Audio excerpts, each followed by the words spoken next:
Buried inside the United States Defense Budget document is an awesome but alarming new biological and genetic tech-altering list of projects that worries me.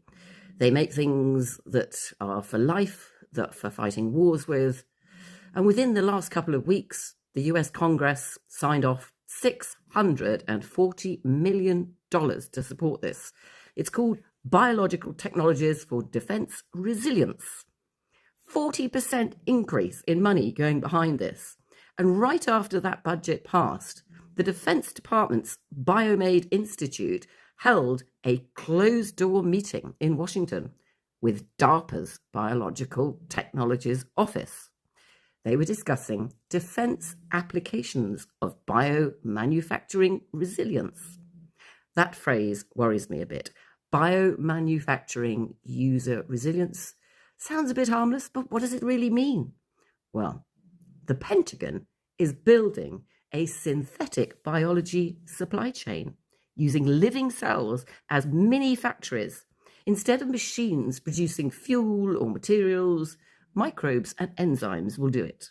A yeast cell could be programmed to make jet fuel.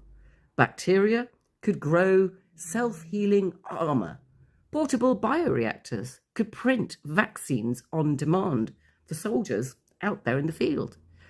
For the military, this is revolutionary stuff. And obviously, it does cut supply chains and reduces dependence on importing from other countries and shipping, and allows troops, perhaps, to be better off in other parts of the world. But for the rest of us, it raises a lot of questions, particularly for the American public. This biological control, this new technology, spreads deep into civilian life because the same tools that they're using to make life-saving drugs also make new toxins, genetically modified organisms that escape into the environment. And there are many, many examples of that having happened. They promise sustainable materials, but most of these are funded by defense. Even COVID was a defense military-funded project, remember? So even bioethics, the national academies are warning about this, the conversion of artificial intelligence with DNA manipulation and military logistics, which could outpace anything else on biological weapons conventions for soldiers overseas. We might find it in our local supermarket and pharmacy. This isn't just about military.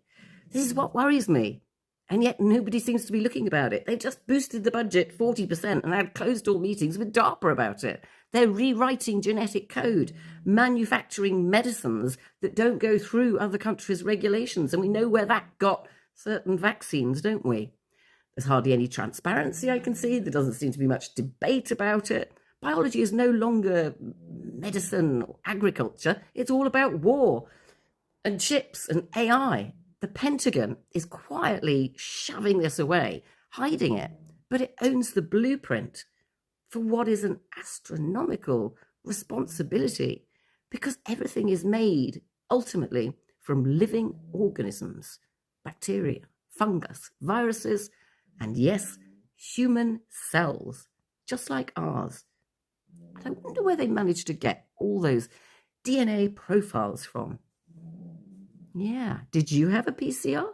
Did you have a swab up your nose, top of your mouth? Well, even the CDC on the 16th of February, 4 years ago, admitted that 10% of all the data they got off us when they were COVID swabbing is being used in a world genomic project. I'm not quite so trusting. Are you?